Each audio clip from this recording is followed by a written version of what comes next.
Fresh sheets, shaved legs. But why do we shave our legs? What does it have to do with marketing? What are my bangs doing? Let's make this transition as smooth as possible. Shaving is not a new trend. In fact, it's speculated that cavemen shaved all their hair so that enemies and predators wouldn't have something extra to hold on to. In ancient Egypt, it was common for women and men to shave off all their hair except for their eyebrows. And in the Roman Empire, pubic hair was seen as uncivilized for women, which is why most of the art is sans pubes. Of course, that's mainly because we were forced to wear uncomfortable clothing from head to foot, but that's sort of besides the point. So what led to this modern movement of baby butt smooth legs? A beautiful combination of capitalism, feminism. Great! In the early 1900s, King Camp Gillette, yes, that is his real name, realized he could double his earning potential if he could just figure out how to market to women. How can I reach these women? They're so hard to understand. Luckily for him, this was in the middle of the flapper movement, so women were freeing themselves from uncomfortable corsets and heavy skirts and wearing sleeveless dresses for the first time in centuries. So Mr. Gillette saw his opportunity to create a need in the marketplace.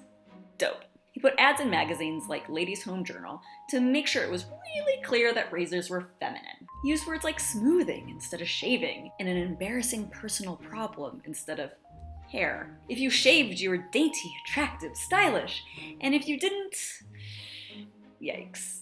Oh, wonderful. Take something liberating and saddle it with shame. This is why we can't have nice things. Now, Gillette did try the same thing with leg hair, but women at the time didn't buy it. Stockings were just way easier and way less bloody. But that of course changed in the 1940s when World War II led to rations on nylon and silk. And women shaved their legs.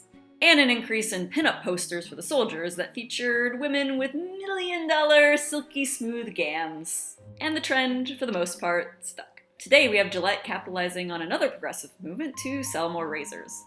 An ad message which I really enjoyed, but we have to keep in mind that women still do most of the grocery shopping and therefore buy most of the razors, and I think Gillette knew what they were doing. Again, capitalism is complicated, and that doesn't mean I'm super against it.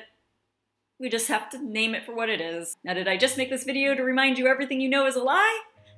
Yeah, kinda. Because just like the lie that shaving is somehow inherently feminine, I'm sure you have a lot of personal stories that you have somehow convinced yourself are true. For example, for years I felt like because I was an artist, I couldn't make money. And I also felt like I was bad at technology. But no, neither of those things were actually true. I just needed to do some money mindset work, still working on that, still a process, and find the right 12-year-old on YouTube to show me how to use After Effects. I owe you one. Running a business will force you to take stock of all your habits and preconceived notions, which is great. This is wonderful, it's good, it's really healthy, because then you actually have the opportunity to consciously choose what to keep and what to toss. It's like the Marie Kondo version of your mind. It's like Marie Kondoing your mind. That's in right now, that's a trend, that's a word I should use. Hashtag Marie Kondo. Hold it in your hand, does it bring you joy? Because the truth is, we put limitations on ourselves when we believe these stories as fact. Because the truth is, we actually really limit ourselves when we take these stories as fact and don't dig deeper.